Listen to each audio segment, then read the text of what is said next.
வணக்கம் ஜி, நமிதா பேசுறேன். ஜி வணக்கம் வணக்கம் ஜி. நீங்க நடந்தது சொல்லுங்களேன், என்ன நடந்தது? ஆமா, என்ட்ரி பண்றதுக்கு அப்புறம் முதல்ல நான் சார் சேர்ந்து ஒரு கார்னர்ல நின்னுட்டு இருக்கோம், வெயிட் பண்ணிட்டு இருக்கோம் மாஸ்க் போட்டு. ஏன்னா கும்பலுக்கு யாருக்கும் தெரிய கூடாது, அதுக்கு நான் சார் ரெண்டுமே மாஸ்க் போட்டு ஒரு கார்னர்ல தான் நின்னுட்டு இருக்கோம் 20 நிமிஷம்.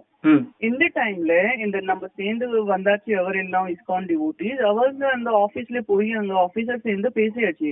நமிதா மேம் அண்ட் அவங்க ஹஸ்பண்ட் ரெண்டுமே வந்தாச்சு, ப்ளீஸ் கொஞ்சம் விஐபி சர்வீஸ் கொடுத்தீங்களா அப்படி ரொம்ப அமைதியா ரொம்ப பொலைட்டா பேசியாச்சு. Okay okay, ISKCON devotees normally எல்லாம் ரொம்ப அமைதியா ரொம்ப பொலைட்டா பேசுறேன்.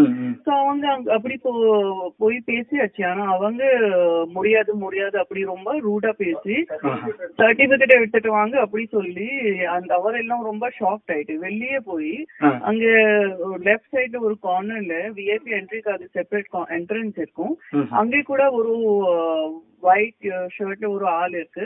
அவர்கிட்ட போய் அவங்க எல்லாம் என்கிட்ட வரவே இல்லை, டைரக்ட்லி அவர்கிட்ட போய் மேம்க்கு ப்ளீஸ் கொஞ்சம் என்ட்ரி கொடுங்க, உள்ளே சார் இப்படி பேசிட்டு இருக்காங்க, நீங்க கொஞ்சம் ஹெல்ப் பண்ணுங்க அப்படி.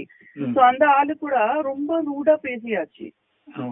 என்ன காரணம் நினைக்கிறீங்க? வேற ஏதாவது அரசியல் உள்நோக்கமா இல்ல வேற ஏதாவது உள்நோக்கமா? என்ன காரணம்? நான் நினைக்கிறேன் ஏதாவது அஜெண்டா இருக்கும், ஹிடன் அஜெண்டா கண்டிப்பா இருக்கும். ஏன்னா இல்லைன்னா எப்படி யாரும். இதுக்கு முன்னாடி கூட நான் நிறைய வாட்டி மதுரை கோவில் அம்மன் வந்துட்டு இருக்கோம் இங்க. ஆனா நான் இங்க அரசியல்ல ஜாயின் பண்றதுக்கு அப்புறம் இப்போ போயிட்டு இருக்கோம். சோ இப்போ இந்த மாதிரி ட்ரீட்மெண்ட் கொடுத்தாச்சு எனக்கு. நீங்க தமிழக அரசுக்கும் இந்து அறநிலையத்துறை அமைச்சர் சேகர் பாபுக்கும் என்ன கோரிக்கை வைக்கிறீங்க?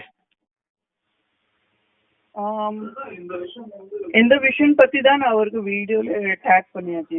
நீங்க இந்த மாதிரி ஆபீசர் இருக்கும், நீங்க கண்டிப்பா ஏதாவது ஸ்ட்ரிக்டா ஆக்ஷன் எடுத்துக்கணும். ஓகே, இது விஷயமா ஏதாவது லெட்டர் எழுதிங்களா மேடம்? ஏதாவது கம்ப்ளைண்ட் கொடுத்திருக்கீங்களா ஏதாவது? ஜி நான் என்ன சொல்றேன், சாரி என்ன கேக்குறீங்க?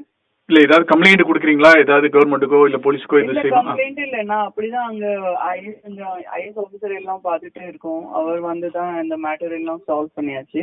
இந்த ஆள் இப்படி பதில சொல்லிட்டு இருக்கோம், நான் அப்படி வெயிட் பண்ண மாட்டேன் அப்படின்னு சொல்லவே இல்லை. நான் ஏர்போர்ட் போறேன், நான் ஏர்போர்ட் கூட செக்யூரிட்டி எடுத்துட்டு போக மாட்டேன், நான் ஏர்போர்ட்ல கூட கியூல செக்யூரிட்டில இருக்கும் எப்பவுமே.